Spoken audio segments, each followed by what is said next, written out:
একটা মেয়ের জীবনে এই সময়টা যে কতটা কঠিন সে শুধু একাই জানে। বাবা মাকে ফেলে রেখে এক নতুন জীবন, নতুন সংসার আগলে নেওয়া খুব একটা সহজ নয়।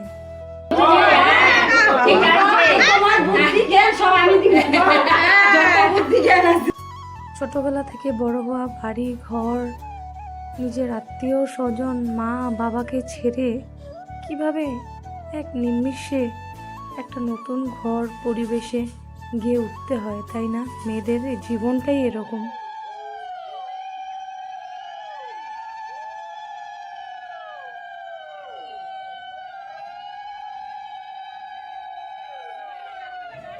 যাক, যাই না হোক, আমি কিন্তু এখানে নাচতে নাচতে জল ভরতে গিয়েছি, খুব মজা করেছি, খুব আনন্দ নিয়েছি। বর বউ বিয়ের জন্য রেডি হয়ে গিয়েছে, এখন বিয়ে শুরু হবে। আজ বিয়ের অনুষ্ঠানটা বাগেশ্বরী মন্দিরেই করা হয়েছে, এখানেই ওদের বিয়ে হচ্ছে।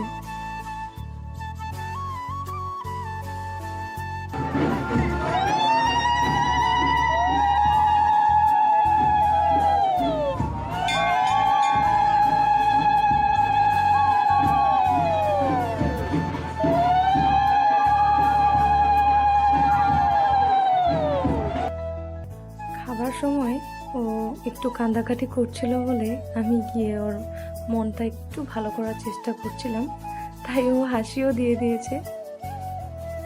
অভিদাকে কে কে চিনুন আমাকে একটু বলবেন তো কমেন্ট বক্সে। সত্যি কথা বলতে গেলে আমি যদি ব্লগিং করা শিখেছি বা ইউটিউব স্টার্ট করেছি, অভিদা প্রত্যেকটা জিনিস আমাকে হাতে খড়ি দেওয়ার মতন শিখিয়ে দিয়েছে। অভিদা না থাকলে হয়তো আমি এতদিনে ভালো করে ইউটিউব চালানো শিখতামই না। থ্যাংক ইউ অভিদা, আমাকে এত ভালো করে ট্রিট করার জন্য।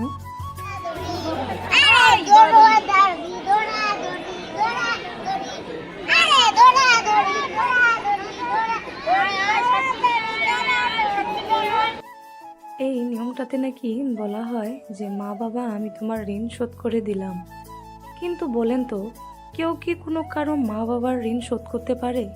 কখনোই না। হ্যাঁ, বলা হয়তো বলতে পারে, কিন্তু মা বাবার ঋণ কখনো শোধ হয় না। আয়শাদের এই টাইমটার কান্না দেখে আমারও মনে হচ্ছিল আমি কেঁদেই ফেলি।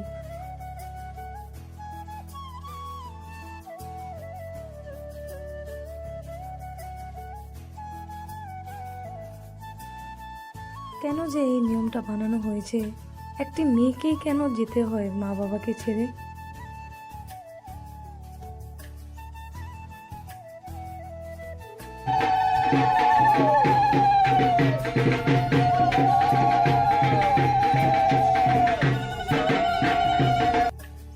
এখানে ওদের দুজনকে কিছু কিছু খেলা খেলানো হচ্ছিল।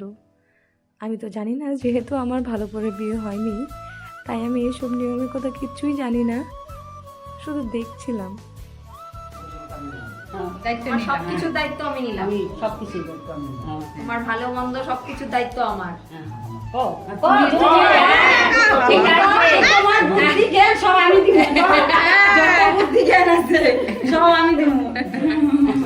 আমার কথা শোনার দায়িত্ব তোমার।